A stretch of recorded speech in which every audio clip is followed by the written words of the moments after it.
I read this article early this morning about the surge in startups in Spain. This is a Bloomberg story. You can check it out yourself.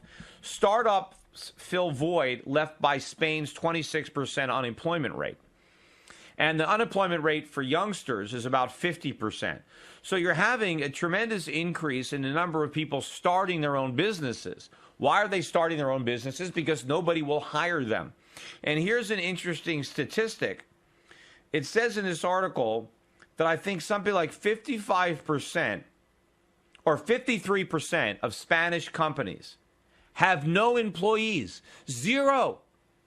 So all these entrepreneurs that are starting companies, they're not going to hire anybody. So why is that, right? Why is it so difficult to get a job in Spain? Well, because Spanish politicians have promised so much to workers, employees, to get their votes that they have destroyed the initiative of anybody to hire anybody. Let me go over just some. This is some of the requirements. If you want to hire somebody in Spain, this is just some of what you have to deal with. First of all, Spain does have a minimum wage law, which is 752.85 euros per month.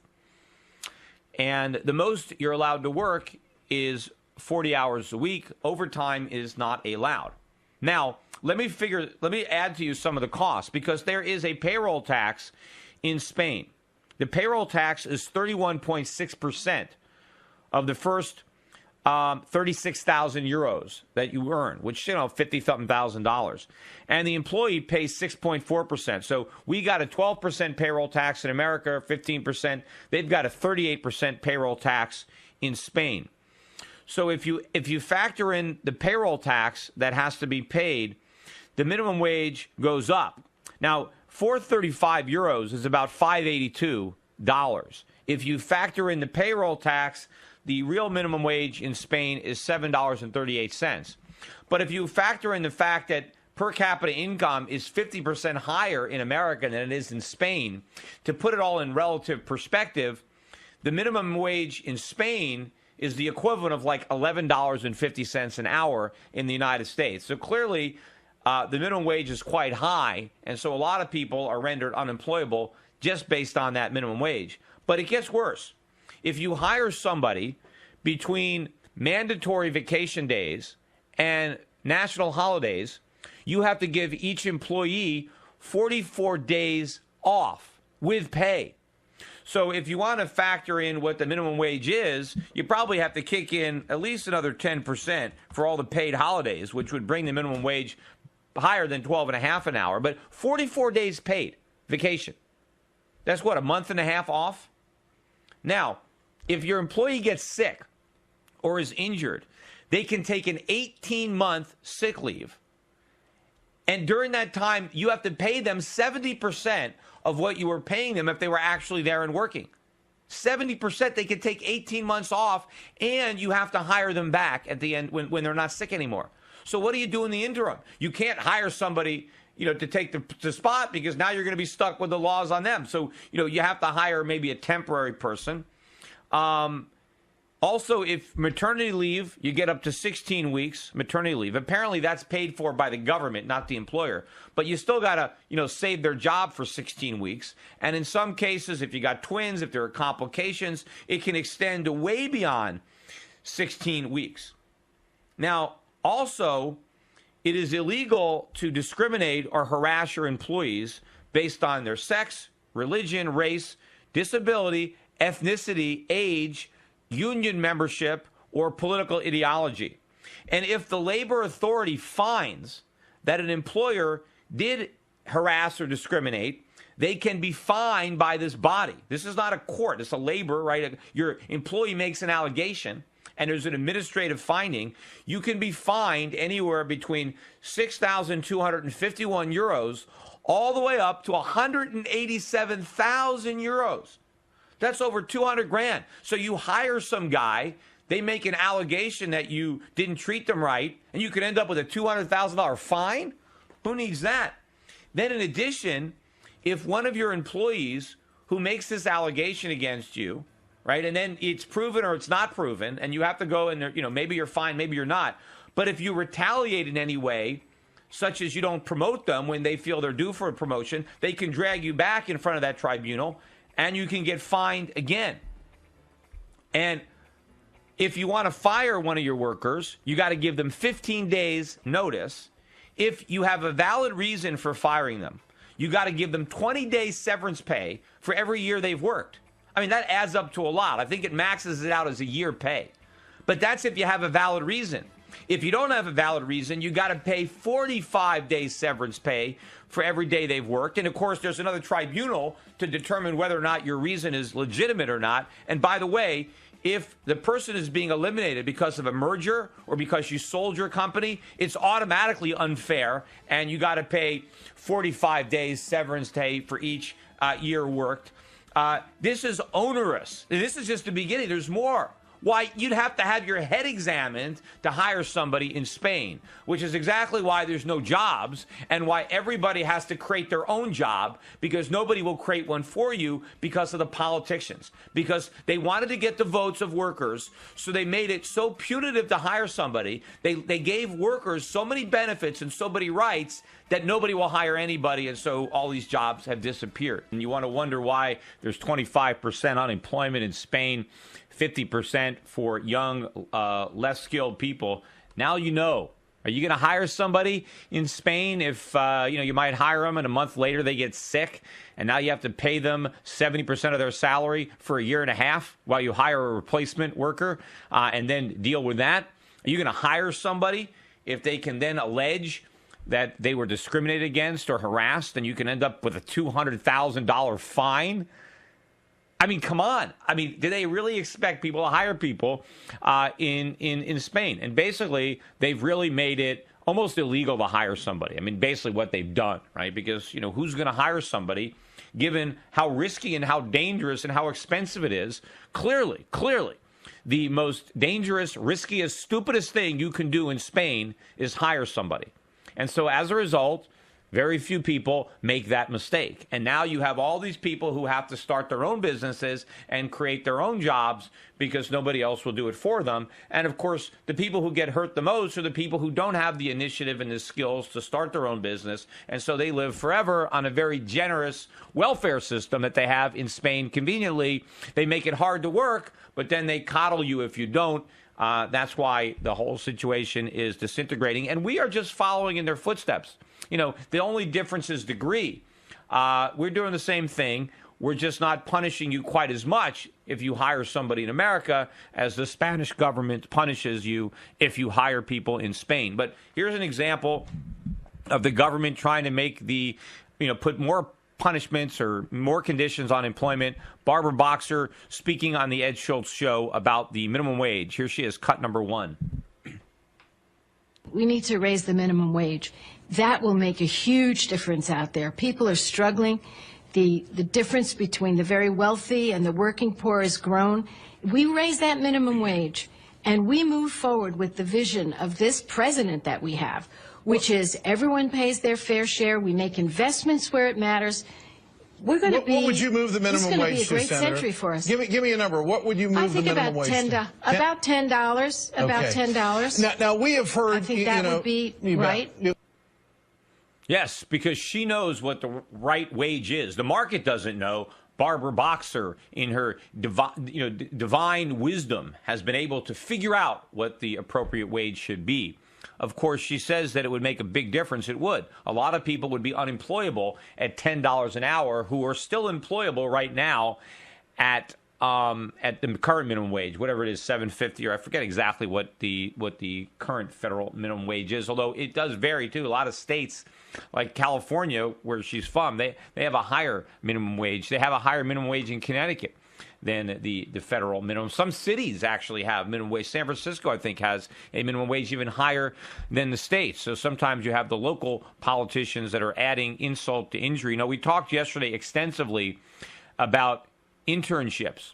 And, the main reason that we have so many unpaid internships is because of the minimum wage.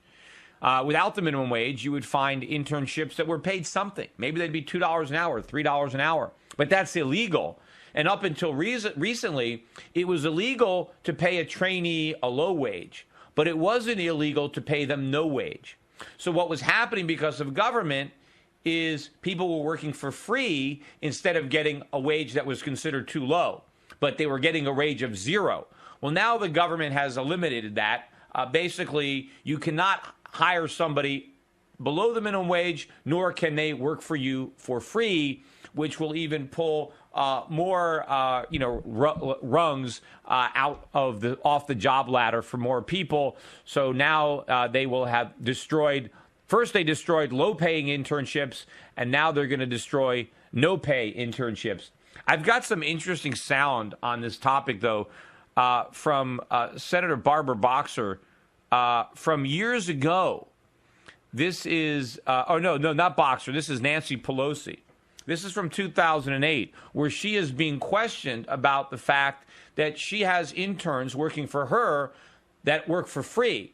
Yet she is trying to impose minimum wages on other people, yet she pays her own interns zero. And she's asked to explain that apparent hypocrisy. It's a very interesting discussion. We'll start it with cut number 23. How much do you pay your interns? Well, it depends on the program that they're part of. But how much do they get paid?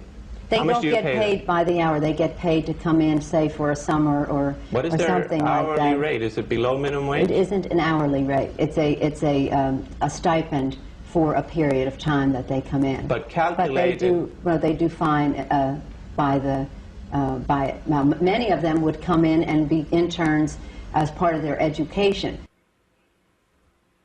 All right, so she's backtracking. She's trying to say, well, they're not paid hourly. It's a stipend, but she still hasn't said what that stipend is or what they're getting paid. Here, cut number 24.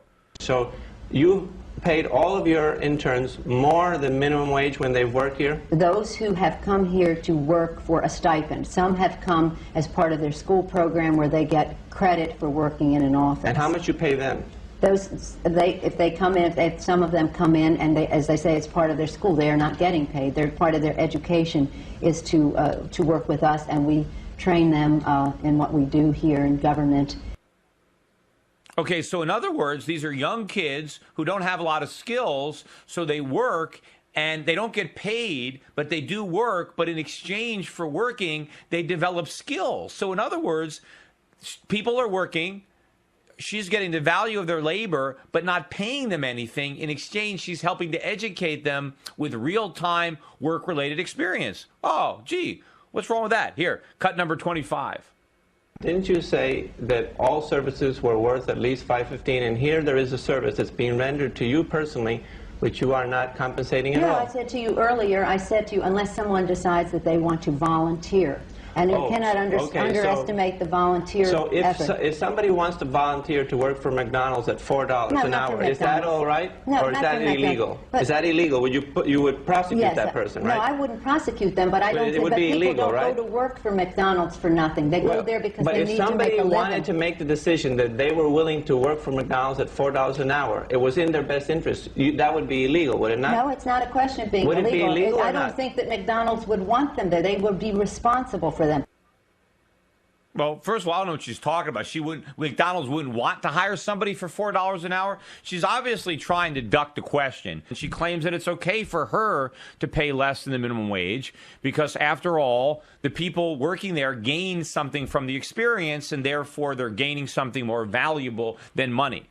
Now, of course, if any private company tries to make the same argument and they say, look, I don't want to pay them minimum wage, I want to pay them less, because they're gaining some valuable on-the-job training, well, Nancy Pelosi would say that's illegal. It's illegal for somebody else to do it, but it's perfectly legitimate if I do it. And that is, of course, the classic definition of hypocrisy, and Nancy Pelosi is a hypocrite. Anyway, here's some more of this discussion. I think the next clip, what's the next one in order? Is it 27? Play whatever one is next. But if McDonald's had a program where they had, in order to be a McDonald's employee, you had to be an intern and work without pay for a month, would that be illegal? I'm not sure. I don't know. McDonald's, is under a separate law called the Kroc law. Well, it's a separate law. They're under a separate law. Well, I think all of them are under that law. Pancake House, it doesn't matter. Any employer that's hiring minimum wage earners, if they had a program where everybody that had to work for a whole month for free as an intern first before they hired them. Would that be illegal? Yes. In my view, it would be. I think they should pay them as they train them. In your case. All right, so she says she thinks that McDonald's should pay people the minimum wage as they train them, but she doesn't think Congress should have to pay anybody while they train them. Now, what is the difference? Why are we going to treat government employers differently than we treat private sector employees? Why is experience in the government valuable, yet experience in the private sector is somehow worthless? Here's some more of this. Let's play the next cut. What's the difference? Well, is it that you're a congresswoman and that they are it's not private that enterprise? At all. No, but if you talk about the Red Cross, if you talk about the Catholic Church, the Methodist Church, the Baptist Church, if you talk about any organizations where people want to make a contribution, whether it's to their country or to their church or whether it's to their community, and they have the right to do that. Or to their private enterprise, like McDonald's or Burger King or whatever, right? Well, I think it's an absolutely silly example. Well, if I may be so bold, I think it's silly. I think it's silly. I don't. It's a waste of time. Let's see what's you're silly. saying is a waste of time. So I don't think it's silly at all, but what she's saying is that if you work for government, you're making a contribution, or if you're working for a church or a charity. But if you work for a private, for-profit company, you're not making a contribution to anybody. That shows you how much she values the free enterprise system. This is continuing. Let's play the next cut. And let me say this. Anytime we have these young people come in, and we have a great deal of competition among the young people who want to come in, because they want to learn about government, they want to get credit for their, they want to get credit some for of their them you courses. hire and you don't pay them minimum wage, right? No, we do pay the minimum wage. All of them? We do pay the minimum wage. All of them? We do. There are some people who do not want to have, they want to come and go because they want to be here 1 hour a week to work on a specific issue. So they may not meet the standards of getting a stipend of a certain scholarship. Okay, so now she's saying they don't want to be paid. Of course they would. They would accept payment. I mean, they want the job, even if it means no pay. But obviously, if they had a choice between, would you like to have the job and be paid, or do you want the job and not be paid? If they gave them the choice, of course, they would all accept the money. To say that they don't want to be paid is nonsense. The reason they're not paid is because the government doesn't have to pay them, because there's a big supply of people willing to work for free. So free markets apply to the government when they want to hire, but they don't apply to anybody else. Let's play the next clip. So you don't pay them all minimum wage. You know so what? those Let me say this, because I have to go now. I have to go now. I believe you are not willing to pay $4.25 I want to say this directly into the camera. See, I have tried to make myself available to the Bottom Line Rational Solutions Network. Well, let's get to the bottom line. And I believe that there is in this country a large body of people who devalue the work of people who work in the system. Some have come to me and said, you'd be surprised what profit we could make if only we had very low wages. I said, no, I wouldn't be surprised. Are you giving I wouldn't be surprised. I give you a chance to so I comment. have made myself available. I have answered your question. No, you have evaded I have to go. Now I have to go. You have evaded the questions. And I think that you came into our office under a false pretense. Yes, under a false pretense. What? Maybe he pretended he was going to ask her layups, and now he's actually got a reporter asking serious questions, and now that's false pretenses, and now she wants out, and he's correct. She hasn't answered the questions. She has evaded answering the questions, and because she's getting serious questions about something that she doesn't want to talk about for obvious reasons, because it exposes her hypocrisy, she wants to get out. Here's a final clip. Let's play it. Cut 30. Let me give you what I think is the bottom line. Please, let me give you what I think is the bottom line. Half an hour is up. You refuse to answer the questions. I just want to tell you what I think is the bottom line. You really made a mistake. You really made a mistake. You made a mistake. Why did I make a mistake? What is the mistake? Because I think that if you wanted to have a discussion about the minimum wage, you would have asked your questions, we would have moved to other aspects of it. Let's discuss it. But you have one question through it. I don't have any more time. That's it. My time is up. You think that it would harm you to answer my questions? This interview is over. Would you please dismantle your cameras? Excuse me. Do you think it would harm you? Terry? You think it would harm you to answer my questions? Terry, will you call the guard? Because this interview is over. Okay? You're going to call the guard on us? No, I'm just telling you, it's over now. You either accept the fact that the interview is over or not. Okay? The interview is over. You don't want to answer the questions. No. See, that's easy. If you don't want to answer any questions, you just call the guards and throw the guy out. I mean, she says if you really wanted to have a discussion on minimum wage, you wouldn't have asked me all these poignant questions about why I don't pay my own workers anything and why I want other people. I mean, this is very pertinent because it seems to me that Nancy Pelosi reveals her understanding of the situation where when you have young people who you have to train on the job, and they are getting valuable training, that they don't necessarily need to be paid the minimum wage. And in her case, she doesn't think she needs to pay them anything. Anything. You know, Nancy Pelosi has a congressional budget.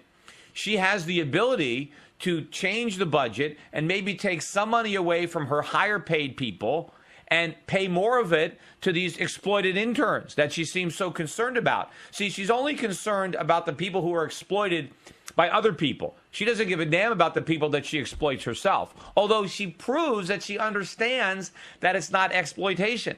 So if she understands that, if she understands she's not exploiting her interns, she must understand that other companies like McDonald's would not be exploiting people if they paid them less than minimum wage. Then why does she support those laws that she doesn't even abide by herself? It's because of politics. She knows it's harming the economy. She knows that. But it's good politics because the labor unions want it because it destroys competition from lower wage people. And it sounds good. It sounds like she's protecting workers, like she's giving people something for nothing, even though she knows it's harming workers because it's denying them the ability to get some on-the-job training. Let me go to the phones. Troy is on hold from Bellevue, Ohio. He's got a point on the minimum wage. Go ahead. Hey, Pete. I used to have my own construction company back in the 90s, and I had anywhere from 10 to 15 employees. Some of them were part-time, but never did I pay them minimum wage, although I could have.